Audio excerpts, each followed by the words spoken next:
the release of DeepSeek AI from a Chinese company should be a wake-up call for our industries. Vast magma ocean may have covered the entire surface of the moon in its early days of existence. These are findings released by a research team. DeepSeek, electric vehicles, and the far side of the moon. These aren't just buzzwords, they're shaping the narrative of today's tech industry in China. Shares of Chinese automaker BYD surged to a one-year high in Hong Kong trade on Tuesday. In February, South Korean investors' holdings in Greater China stocks surged to almost $800 million, a staggering 179% increase from the previous month. And now a new term is making waves, the Terrific 10. A group of Chinese tech giants being compared to Wall Street's Magnificent Seven. South Korea has long been a nation of savvy investors, always on the lookout for the next big opportunity. So what's behind this growing appetite for Chinese tech? In this episode of Deep Dive, I'm joined by Jungjoo, a reporter at the Korea Herald, to break down why South Koreans are shifting their gaze toward the Chinese stock market, and what this means for the global tech landscape. It's Friday, March the 21st. Welcome back to the show, Jungjoo. It's been a while. Thank you. It's been fun doing this in the past, so glad to be back. Yeah. We've always enjoyed your storytelling, and this time it's Thank you. and this time it's about this growing trend of South Koreans investing in the Chinese stock market. And I have this number that as of 2023, there were over 14 million active individual stock trading accounts in South Korea. And for a country with a population of about 52 million at the time, this means roughly 1 in 4 South Koreans is actively involved in the stock trading. So the question is, are you one of those 25% or the rest 75%? I'm the rest of the 75% that Okay. doesn't really invest. I do have a bank account that allows me to make investments if I want to in the future, but I haven't really got around to using it. I think I do want to start at some point, but I think right now the economy just feels too shaky and a little bit risky for me to take action. So I'm trying to wait it out a little bit before I make my own decisions. That's okay.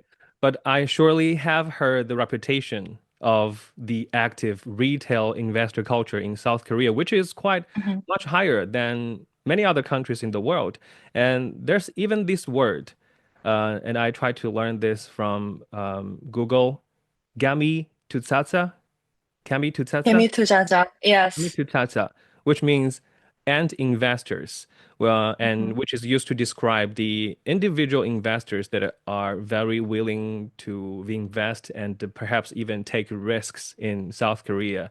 So can you tell us about what's the origin of this term, kami tutsatsa, and is there kind of like a mindset that it reviews about the individual investors in South Korea?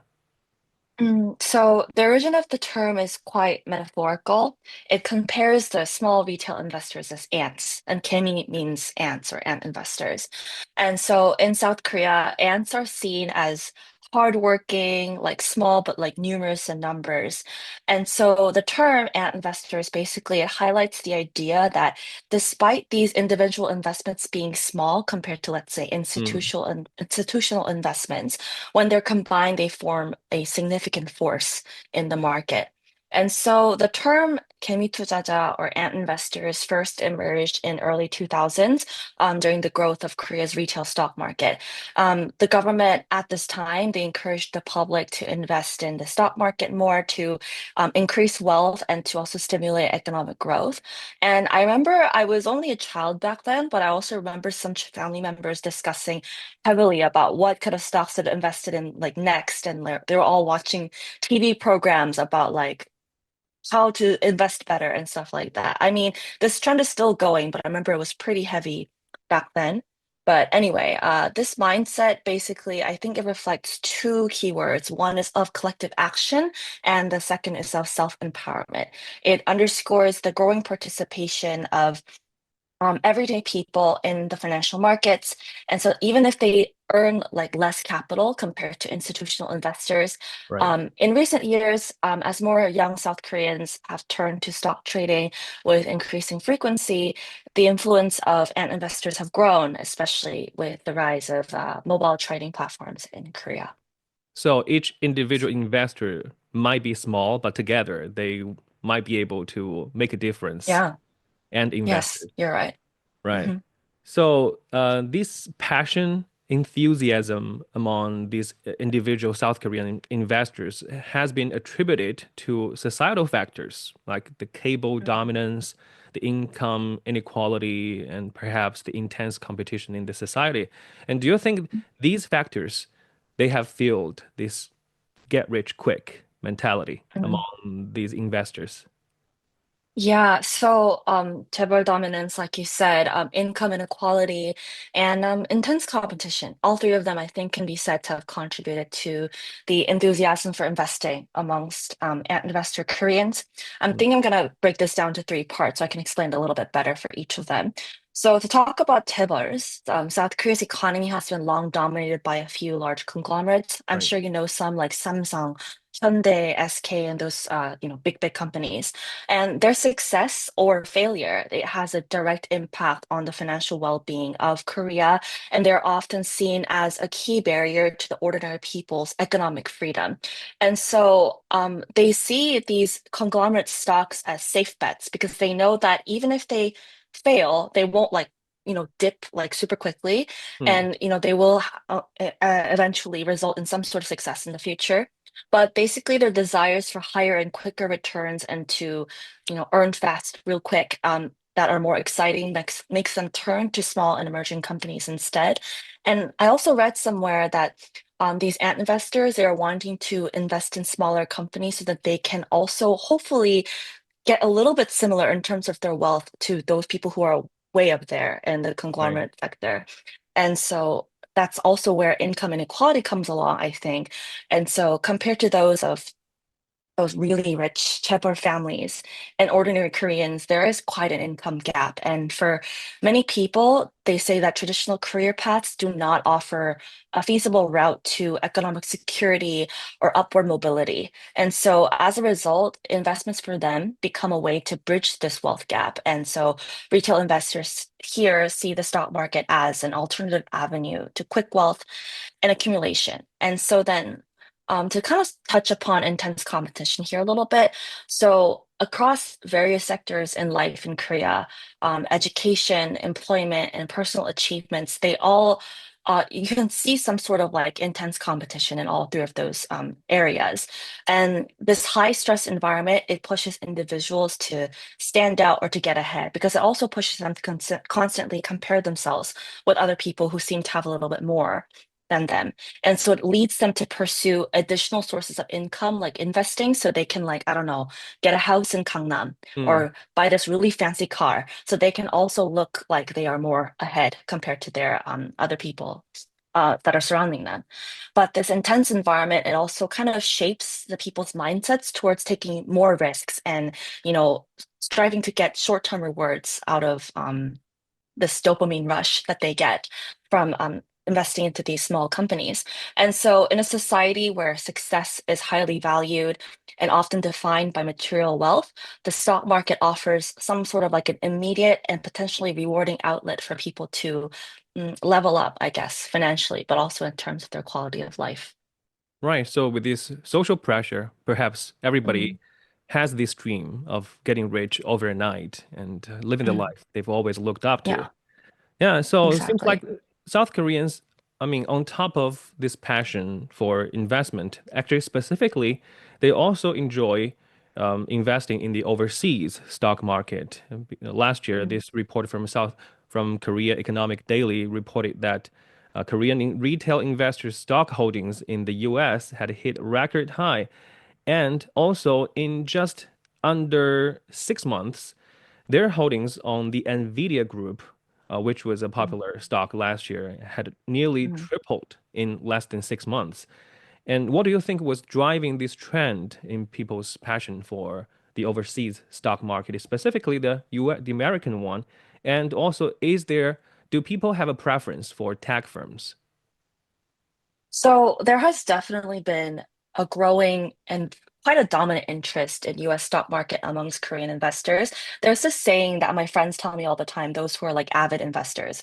They say like if you want to make a lot of money, but also like invest in something for the long term and you don't want to like touch upon it, you should invest in US stocks because you Mm. won't see much of that growth by Safe just and investing in stable. Korean ones.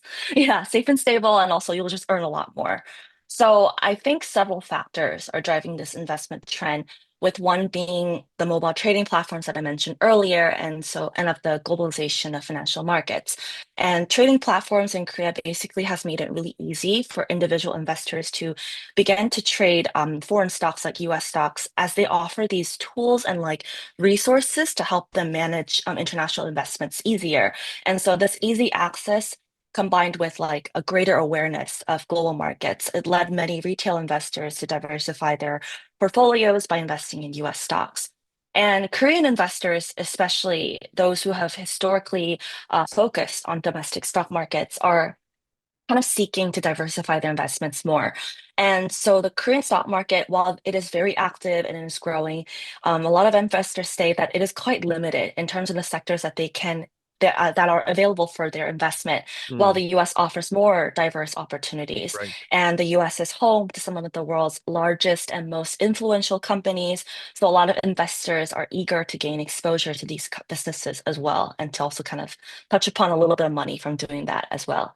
So anyway, I guess you could say that there is a clear preference for tech firms among South Korean investors. Like companies like Apple, Mm, Tesla, Nvidia, like you mentioned, are some of the most popular investments.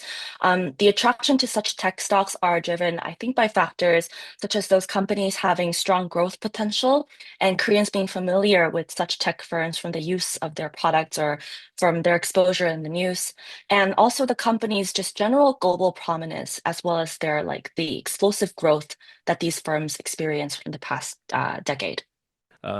Nvidia last year, Nvidia was a popular stock among many Mm, retail South Korean investors. And now moving the timeline to this year in early 2025, and we mm, know that Nvidia stock took a hit, plunged, following the release of the Chinese AI chatbot DeepSeek. And mm. how did South Korean investors react to that development? And was that a very important turning point for them to start looking at the Chinese stocks? Mm. Well, for many South Korean investors who had been primarily focused on Western tech giants like NVIDIA, the rise of DeepSeek and other Chinese innovations other than DeepSeek in the past, it kind Mm, of sparked like this reevaluation right. of their investment portfolios. And I think their view Diversify. of Chinese companies too. Yeah. And it kind of sparked this fear among South Korean investors investing into semiconductor stocks in South Korea too, like SK Hynix, for example, which grew significantly as the artificial intelligence market grew. But with DeepSeek showing that it is possible to develop a service similar to OpenAI's ChatGPT without like having cutting edge AI chips from NVIDIA. A lot of investors were kind of on edge, thinking like the kind of impact DeepSeek could serve from there, and like if they should, diverge their Mm, investment route from there as well to like invest in more diverse sectors. And the rise of Chinese AI technology, I think, also presented new investment opportunities for Korean investors. But I think a lot of people are still kind of remaining cautious due to the fact that there are still some trade tensions that remain between China and the right. United States. And there are also some sort of regulatory risks in China from the US as well. And so South Korea has kind of historically faced challenges based on like balancing their economic ties with both the US and China. And so a lot of investors have been kind of concerned about that, as they see that investing in Chinese tech companies could be seen as something that's a little bit riskier due to the potential for maybe government intervention or like tightened regulations or restrictions. But right now, those concerns aren't like, like it hasn't been made into reality. So a lot of people are still sort of turning to it, but a lot of people are still kind of voicing their concerns about, making this new decision in their life. Right. Maybe the concerns have always been there, but now the Mhm. profitability and the potential that we Yeah. see in these stocks have overridden the concern Yeah, you're totally right. Yeah. for those areas. And so far, I think there's no definitive evidence to connect this growing trend to DeepSeek. But I think it's safe to assume that this Chinese AI chatbot had played a very important role in this transition. Even though this company DeepSeek is not publicly listed yet, there are many other Chinese technology companies that have led the gains in the Chinese stock market. And there's even a term of the so-called terrific 10, a group of Chinese tech companies, giants that have been compared to the Magnificent Seven on the Wall Street. So, what are these popular Chinese the tech stocks among South Korean investors? And is there a kind of a channel, special channel they use to invest in the Chinese stock market, like maybe through a media, a South Korean agency, or establish an account on the Chinese stock market directly? I'm not sure if they're as popular as US stocks at the moment, but they are definitely gaining popularity in recent years. Chinese tech companies, especially those in AI, e-commerce, and green energy, and internet services like cloud computing, they are becoming attractive investment options due to its rapid growth and the expansion of the Chinese tech sector. And so, as part of the investors' I guess strategy of diversifying their Mm. global portfolio, Chinese tech stocks have served as some sort of exposure to the growing Chinese economy, as well as the investors believing that these companies have significant growth potential. As for channels, brokerage platforms that have simplified the process of foreign stock trading have been used by Koreans to trade international shares. But there's also ETFs or exchange traded funds and Mm. index funds that are tracking the performance of Chinese tech companies too. So those two platforms have been the most popular in Korea. So the release of DeepSeek had sparked debates about whether America is losing the dominance in the global tech race. But the difference, the gap between South Koreans' individual investments in the American stock market and the Chinese one is actually still pretty huge, the difference. The most recent data that I have is that in November last year, South Korean individual investors' investment in America actually surpassed 100 billion US dollars for the first time. And Mhm, last month, their investment in the Chinese one soared to almost 800 million US dollars. So the difference is still pretty huge, even though mhm, their investment in the Chinese one has been seeing quite significant growth. And mhm. so, following these debates between uh, the rise of Chinese tech products and the American one, do you think South Korean investors they are changing their perception of the U.S. tech sector and perhaps in terms of investment? Mhm. The US still remains quite a dominant player, like you said, but Right? the increasing prominence of Chinese tech firms has made South Korean investors kind of reevaluate their strategies and perceptions, especially regarding the Chinese tech companies' growth potential and their competitiveness value.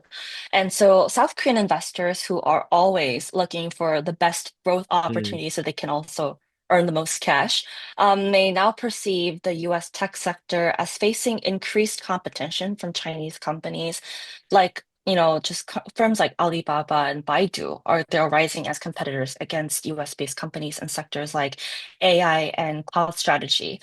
And then South Korean investors no longer see the US tech sector as the sole leader in innovation in terms of foreign investments. So it could also make them divert into choosing different options here and there. And as Chinese tech firms, they continue to grow and expand globally. Many South Korean investors are increasingly allocating their capital to Chinese tech stocks. And this kind of, I think, could be driven by the perception that China's rapid technological developments, it offers unique opportunities for high returns, and which is, what these South Korean investors would always want from their investments. So the American stock market is still undoubtedly the most popular one, but now it appears there's a second option emerging Mm, for the individual investors. And now, despite the popularity of DeepSeek, the South Korean government had actually released a temporary ban on this Chinese AI chatbot over data privacy concerns. And I'm wondering, are there other Chinese tech products that are common in South Korea? And what's the general public perception of these Chinese tech products? Chinese tech products have become quite common in South Korea over the years. Like, for example, Xiaomi and their Mm. household products are pretty common. Like, I have a Xiaomi vacuum cleaner as well. Chinese How is it smartphone working out for brands. you? It's pretty good actually. Yeah, It does the job, which is, great, great. which is all I ask for. But other than, household products, smartphone brands like Xiaomi and Huawei, as well as e-commerce platforms like AliExpress, Taobao, Shein, they have gained like immense popularity in Korea as they provide access to affordable and diverse products Mm. that sometimes they offer the same kind of products as like I guess what a Korean company would offer. It has the same, features and everything, but it's just a lot more cheaper, which makes people to, divert to the Chinese I guess tech companies and what they offer as well. But I think the perception of Chinese tech products in Korea are quite mixed, just to focus on something like DeepSeek, for example. Many consumers, they acknowledge that Chinese tech products offer good quality at affordable prices, and it makes such products more appealing to especially those consumers who are more, I guess, budget conscious of like Mm. the money that they spend. But there are also some who are very cautious about Chinese technology and they cite like security concerns with it. A lot of them talk about how the Chinese government it holds like a certain influence over domestic companies and they like hold track records of like I guess censorship and surveillance and it leads to concerns about their private data being collected by these Chinese tech Mm. companies. And I think the DeepSeek ban is definitely a reflection of these concerns.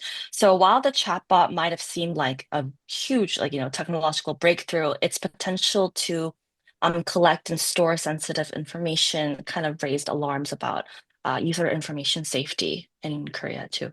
So now, apart from investing in the Chinese stock markets, do you see South Koreans showing more interest just to getting to know more about the neighboring country in general?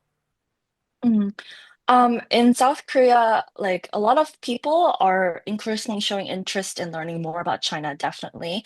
For example, Mandarin Chinese is one Mm. of the most popular foreign languages that are learned in South Korea in recent years. It's kind of driven by China's economic rise and also how much more companies and I guess educational institutions they're like favoring like candidates who have like a let's say a Chinese language not a degree, but like a certification that Right. proves that they're, fluent in that language. And they're basically beginning to recognize the importance of understanding Chinese culture and language to also be able to navigate through the Chinese market and consumer base, and also just to, get to interact with these people because they do have some sort of prominence in the continent. And there's a lot of people who are traveling to China as well. Like Shanghai has recently become a very popular Right. tourist destination for a lot of Koreans here. I know a lot of Chinese tourists come to Korea as well. Like, so it's kind of like a vice versa thing. Interest in Chinese foods has also grown like very significantly. Like dishes like malatang, it remains as a very staple Chinese dish that a lot of Koreans appreciate. But there are also still some who remain with negative sentiments toward Chinese people and the country. Particularly, those are kind of driven by like conspiracy theories that are formed under geopolitical conflicts Mm. and stereotypes that they hold over China and its people. But not everyone is like that. And I can say that there's more people who are trying to learn more about China in a more positive way than those who are just like refusing to acknowledge the country at all. So this investment trend is leading some changes culturally as well. Mm. Yeah. And before we wrap up, I just want to say that neither I nor Jungjoo is an investor in the stock market. And this episode is only for informational purpose and does not constitute any investment advice.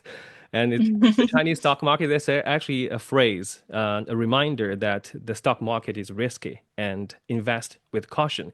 So If anyone is considering investing, so always do your own research and consult with a qualified financial advisor before making any investment decisions. And with that being said, thank you very much, Jungjoo, for your time and joining us again. Thank you. From DJI's dominance in drones and Cato's breakthroughs in battery technology, to the rapid rise of electric vehicles and the explosive growth of robotics, China's innovation engine is redefining industries worldwide.